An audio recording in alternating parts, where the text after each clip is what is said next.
बहुत खुशी की बात यह है कि आज से अवध ओझा जी आम आदमी पार्टी ज्वाइन कर रहे हैं।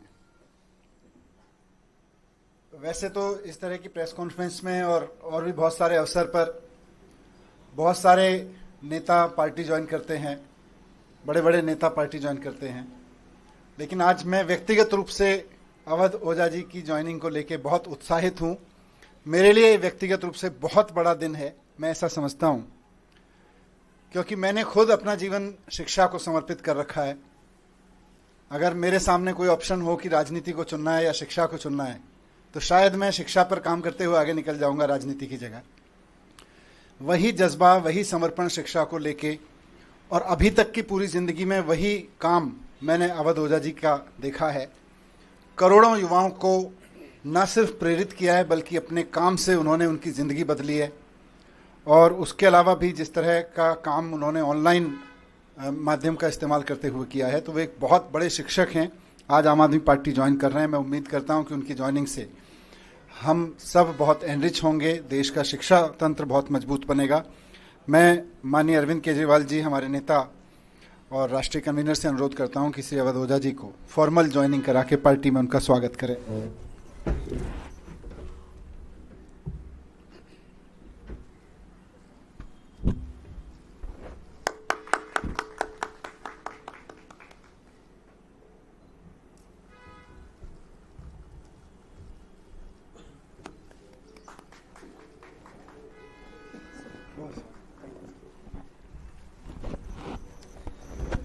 मैं अब सर से अनुरोध करूंगा कि 2 शब्द इस अवसर पर कहें। अवध ओझा जी। जय हिंद फ्रेंड्स।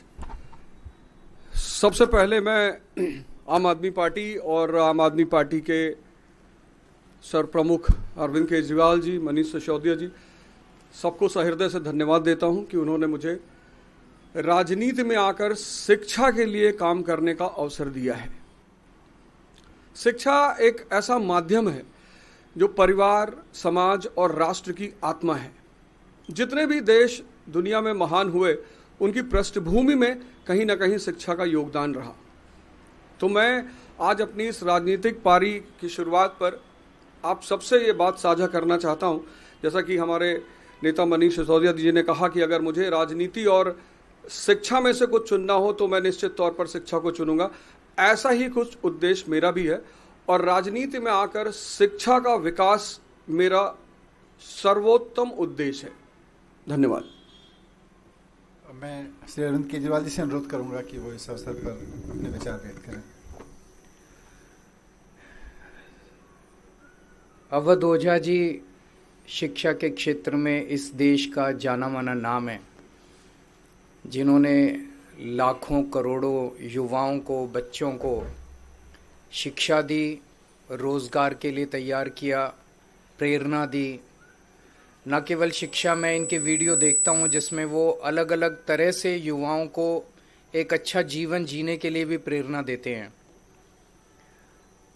उनके आने से अभी तक जब भी किसी नेता को हम ज्वाइन कराते हैं तो हम कहते हैं इनके आने से आम आदमी पार्टी मजबूत होगी।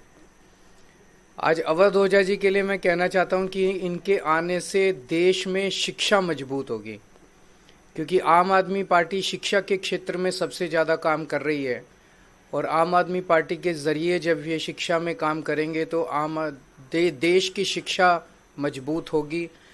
और राष्ट्र निर्माण में शिक्षा का सबसे बड़ा महत्व है, तो राष्ट्र निर्माण मजबूत होगा एक तरह से। हमारी कोशिश ये रहती है कि जिन क्षेत्रों में आम आदमी पार्टी, जो आइडियोलॉजी हमारी है, भ्रष्टाचार निरोधक, शिक्षा, स्वास्थ्य, इन क्षेत्रों में जो भी अच्छे लोग हैं जो काम कर रहे हैं, उनको राजनीति में लाया जाए, ताकि राजनीति में आके वो अपना और ज़्यादा योगदान दे सकें। राजनीति में आने से पहले हम लोग भी एनजीओ में काम करते थे, मैं, मनीष जी, और एनजीओ में रहते रहते हमें लगने लगा कि एनजीओ के ज़रिए राजनीति के बाहर एक लिमिटेड तरीके से काम कर सकते हैं, इतना ही काम कर सकते हैं। जैसे मैं सुंदर नगरी की झुग्गियों में काम करता था, तो वहाँ पे 2 या 3 सरकारी स्कूल थे। उन सरकारी स्कूलों को ही ठीक कराने में पूरी ज़िंदगी बीत जाती है हमारी। लेकिन जब राजनीति में आए तो एक ब्रश से हमने दिल्ली के सारे सरकारी स्कूल ठीक कर दिए। तो अवध ओझा जी अब जब राजनीति में आए हैं तो वो शिक्षा के क्षेत्र में, रोजगार के क्षेत्र में खासकर एक बहुत अहम भूमिका निभाने वाले हैं, जिससे दिल्ली को और देश को बहुत फायदा होगा। तो मैं तहे दिल से अवध ओझा जी का पार्टी में स्वागत करता हूं।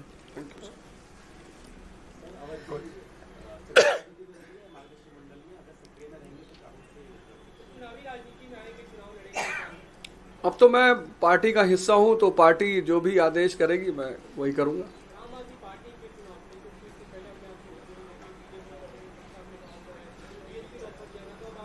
आपने आम आदमी पार्टी की जो शिक्षा का विकास धारा है, सिर्फ उसमें एक आध पॉइंट अगर आप देख लें कि 97% रिजल्ट है 12th का गवर्नमेंट स्कूल का। एक साल में तो 99% आया था। एक साल में 99%। 2015 में सिर्फ 15 लड़कों ने, गवर्नमेंट स्कूल के लड़कों ने IIT-JEE मेंस क्वालिफाई किया था। इस बार 783। और मेरा यही कहना है, मैं तो हमेशा ये नारा देता हूं कि शिक्षा शेरनी का दूध है, जो पिएगा वो दहाड़ेगा। और डॉक्टर सर्वपल्ली राधाकृष्णन जी कहते थे कि 2 क्षेत्रों में देश के अच्छे दिमागों को आगे बढ़ना चाहिए, एक शिक्षा और एक राजनीति।